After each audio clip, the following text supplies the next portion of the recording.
Schemes అన్నింటినీ కూడా whether it is targeted to farmers, or targeted to processors, or targeted to some other entrepreneurs limited, దేనికది కంపార్ట్మెంటలైజేషన్గా ఉంది. దీని అలా కాకుండా హోలిస్టిక్గా ఈ ప్రాజెక్ట్లో A to Z అందరికీ కూడా అసిస్టెన్స్ వచ్చే విధంగా ప్రజెంట్ చేయడం జరిగింది.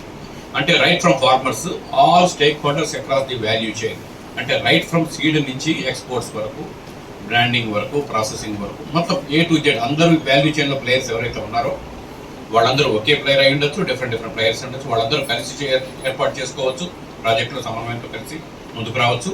లేదా ఒకే ప్లేయర్ ఫార్మర్స్ని సపరేట్గా ట్రీట్ చేస్తూ మిగిలిన వాళ్ళందరికీ ఎంటర్ప్రినర్ ఈ 3 భాగాలు నేనే చేస్తాను. అంటే ఫార్మర్ దగ్గర నుంచి నేనే ప్రొక్యూర్ చేస్తాను, నేనే దాన్ని పోస్ట్ హార్వెస్ట్ మేనేజ్మెంట్ అంతా నేనే చేసుకొని దాన్ని ప్రాసెసింగ్ చేస్తాను, నేనే ఎక్స్పోర్ట్ చేస్తాను, నేనే బ్రాండింగ్ చేసుకుంటాను. అంటే yes, it is also allowed. అంటే కలెక్టివ్గా చేయొచ్చు, ఇండివిజువల్గా చేయొచ్చు. మనం మాట్లాడుకున్నాము. అంటే ఇప్పుడు ఏరియాలో ఫర్ ఎగ్జాంపుల్ ఏలూరు ఈ చుట్టుపక్కల వెస్ట్ గోదావరి గురించి మాట్లాడుకుంటే రామ్మోహన్ గారు ఆల్రెడీ చెప్పారు. మనం ఒక 9 మెయిన్ క్రాప్స్, 6 మెయిన్ క్రాప్స్ దానికి సంబంధించిన క్లస్టర్స్ మనం ఐడెంటిఫై చేసామని.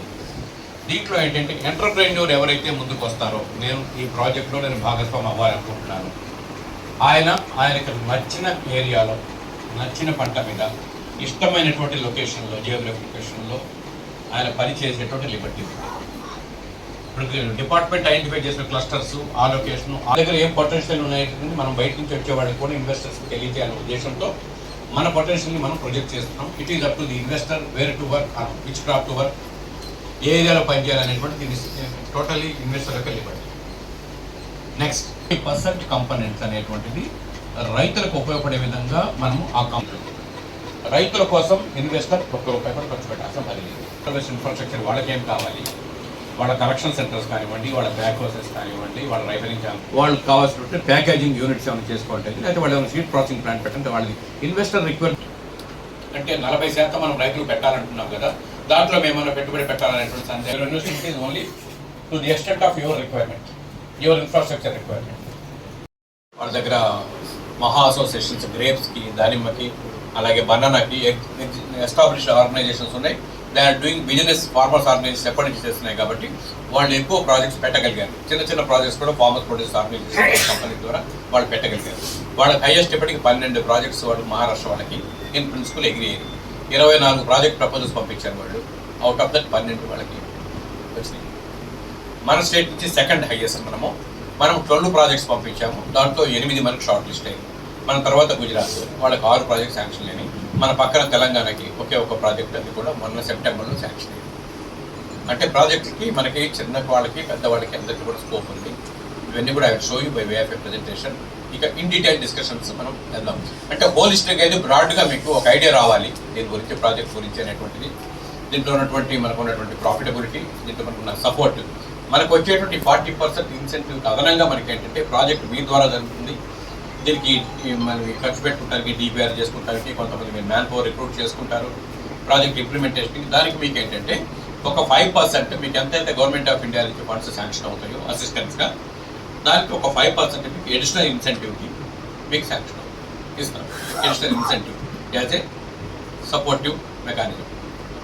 తర్వాత మీకు ఆల్రెడీ చెప్పారు 35 to 40% అనేది ఇంప్లిమెంటింగ్ ఏజెన్సీ ఎవరైతే ఎంటర్ప్రెనర్స్కి వచ్చేటువంటి రాయితీ గవర్నమెంట్ ఆఫ్ ఇండియా మీ ప్రాజెక్ట్లో మీ కాస్ట్లో.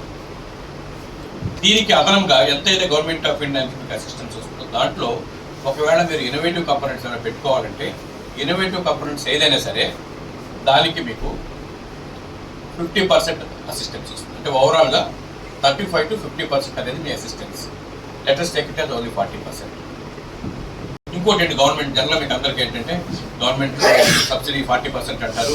ఇది మనం లెక్కలు చూసుకుని వచ్చేసరికి ఇది రేట్లు బయట మార్కెట్ టీ రేట్లు తేడా ఉండి ఇది మనకి 25% 30% వర్కౌట్ అవుతుందంటే అభిప్రాయం జనరల్గా ఉంటుంది. ఎందుకంటే చూస్తుంటారు, మీకు అందరికీ తెలుసు. ఎందుకంటే మనము ఒక స్ప్రేయర్ ఇచ్చామనుకోండి, బయట మార్కెట్లో మీకు ఒక రకంగా దొరుకుతుంది, సబ్సిడీ అనేసరికి కాస్ట్ వేరే రకంగా ఉంటుంది. దానివల్ల సబ్సిడీ ప్రైస్ ఇది మనకు ఒకే రకంగా ఉంది, పెద్ద బెనిఫిట్ లేదే, దీనికోసం మనం అప్లై చేసి టైం వేస్ట్ చేసుకోవాలని అభిప్రాయం మీకు ఉండొచ్చు. ఇదేంటంటే రీసెంట్గా ఈ 2025లోనే ఈ గైడ్లైన్స్ అన్నీ కూడా రివైజ్ చేయడం జరిగింది. లేటెస్ట్గా మార్కెట్ స్టడీ చేసి ఒక కమిటీ కూర్చొని అన్నిటికీ కూడా యూనిట్ కాస్ట్ అన్ని కూడా రివైజ్ చేసి కొత్త రేట్లు అప్లికబుల్ అవుతున్నాయి. దాని ప్రకారం సబ్సిడీ క్యాల్కులేషన్ ఉంటుంది. కాబట్టి బై అండ్ లార్జ్ మీకు ఎంత సబ్సిడీ అయితే వాళ్ళు చూపిస్తున్నారో అంత మనకి వచ్చేటువంటి అవకాశం ఉంది. సబ్సిడీ 40% అనేమో మనం క్యాల్కులేషన్ చేసుకుని మనకు వచ్చేది 25% అవుతుందేమో అనే భయాందోళన. కన్సార్షియమ్స్, ఎక్స్పోర్టర్స్, ట్రేడర్స్, ప్రాసెసర్స్ ఎవరైనా కూడా దీంట్లో పార్టిసిపేట్ చేయొచ్చు. There is no restriction. Next please. So main ఉద్దేశం వాడి చెప్పాము, ఫార్మర్స్ యొక్క ఇన్కమ్ పెరగాలి, అంటే ప్రొడక్టివిటీ పెరగాలి, వాల్యుయేషన్ జరగాలి, ఎక్స్పోర్ట్